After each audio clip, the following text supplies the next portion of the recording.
And I call it a relationship because all relationships are important. If there is something like an extramarital relationship, if you have heard about it or if you are going through it, the first thing is accept it. First thing is acceptance. This talk is for everyone who has ever loved. You might have had this question somewhere about extramarital affair. So there is no one way to talk about it. There is no right and wrong about it. And I'm not here to judge and I'm nobody to judge. Where you are seeing it from is important. Are you seeing it from the physical level? Are you seeing it from the heart level? Or maybe you have gone further into the spiritual level. Where is your journey?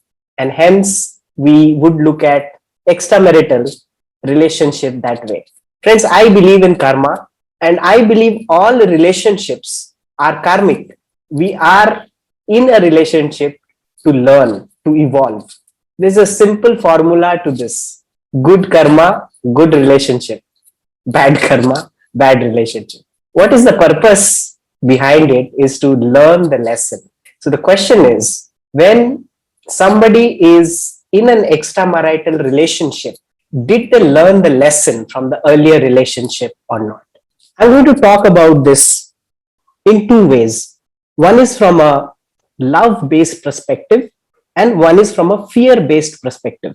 I'm going to talk about the fear-based before I go to the love-based. Trust me, the fear-based number is more when it comes to extramarital relationship. So I will talk about this fear-based relationship, how it works for men, how it works for women. Now, generally men, they are more attached to bodily pleasure. So the question is, where are you in your journey? Are you in your bodily pleasure? Is it you are not doing by choice? There is no awareness in it. Someone is doing senselessly. The integrity part of it, it's not about somebody else, but can you look into the mirror with integrity? And in all the levels, physical integrity is as important as emotional integrity. Are you living that with awareness? Are you living it with love? The question is there love or not? Because if you have clarity, you will have love. If you are carrying some guilt, it's difficult to love. So anything that causes suffering for yourself, will you allow that? Because momentary pleasure, and I'm especially talking about men, there can be exception, but momentary pleasure won't last. Today it can be good, but in the long term we also need to think that way. And especially if children are involved in it, they don't see a good marriage, and it can be a really problem for the child to believe and trust in marriage, right? So it really affects the psyche of a child. Now for women, it's a little different. She is more of emotional. So possibly she would look for an extramarital when there is no love and appreciation, no acceptance from her husband, right? So then is where she is feeling rejected. I would say the relationship problem happens because there is no acceptance. We keep expecting that this person would change someday, and then I will accept this person. And what happens if we don't feel that we have acceptance in a relationship, then the woman looks for a relationship where she's accepted, where she's respected. Let's say there is a woman who has this problem, she is somewhere not happy with her husband, she has some children, and she's in an extramarital affair with another man. Now this another man also has a family. Now both of them, they want to quit, they want to quit their marriage, they want to come. Momentarily, it might look a very exciting thing, but the quitting, if it doesn't comes from a wholeness, and friends, again, here I'm talking about fear-based extramarital relationship. So if this quitting does not come from an acceptance, a place of acceptance, a place of love, they are going to both carry a lot of guilt when they come together because they have left their families, they have left their children. And when these two people meet together, they are already meeting together with a lot of burden. What do you think these two people can share with each other? What do they have to share? It's going to be further pain because this man and this woman, they have come against something which they have not resolved.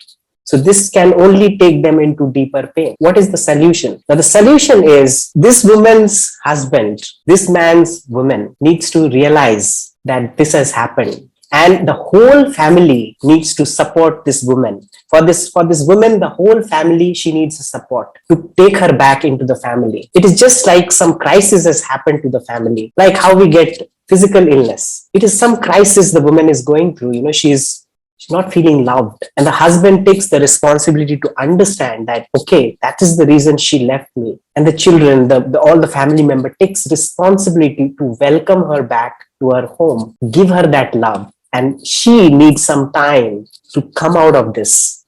Just like how we recover from an illness. There are emotional problems also, friends, because sometimes we are going into these things from a space of lack. Now I'm coming to the next section, which might be a little bit more interesting. The first is a little not interesting, but the second is love-based extramarital relationship. I'll give you some examples.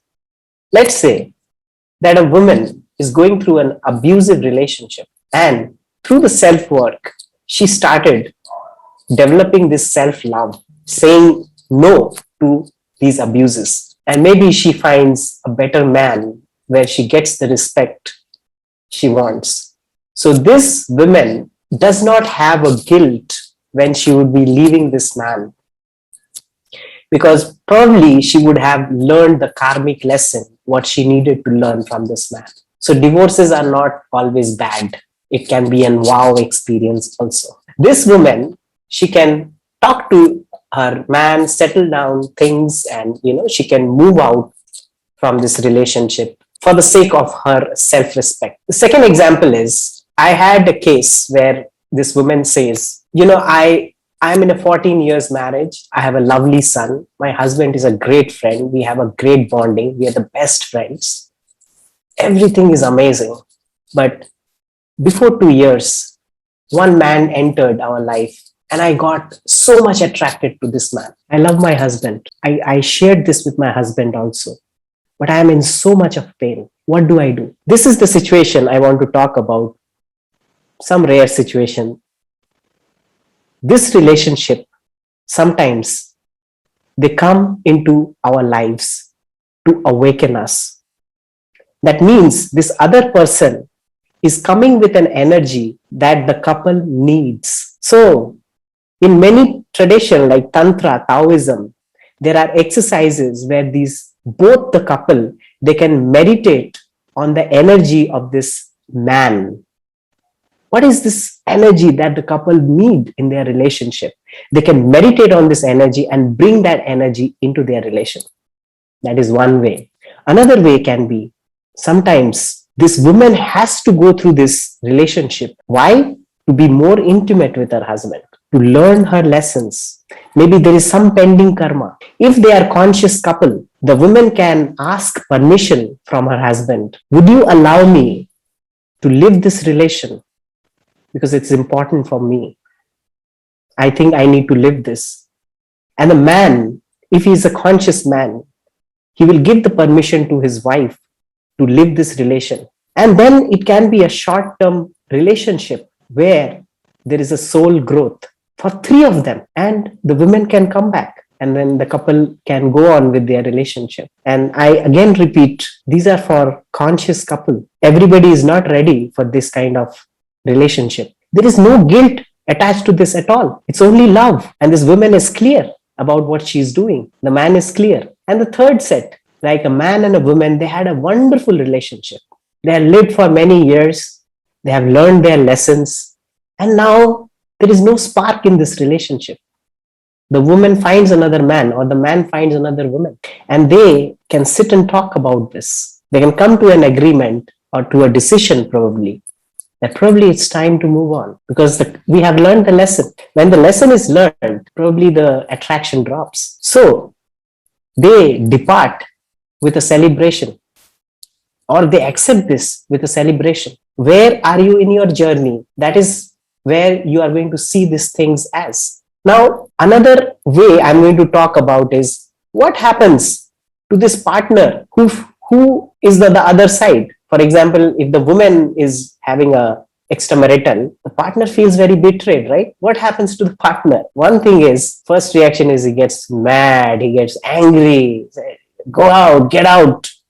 I'm going to end this relationship. This is what generally happens. But there is a better way. If this partner can go into an self-examination and ask why did I attract this situation? Why did I allow someone to cheat me? Where did I miss? These are the questions this partner can ask and go into this self-inquiry. Another thing this partner needs to consider: did my partner did this intentionally, or it just happened by an accident? Can I forgive my partner? Can I accept him or her? When it comes to these kind of subjects, we tend to get very triggered if we don't have the right guidance. So the right guidance, the right understanding, the right knowledge can only heal, and we can come out of these kind of situation only through the right wisdom. So only love can heal whatever the situation is. So look at it. Is it a love-based relation, or it's a fear-based relation? If there is some guilt in it, if there is some pain in it, you need to look at that, question that, so that you come back to your love, you come back to your center. Anything which we do with love, we will never regret.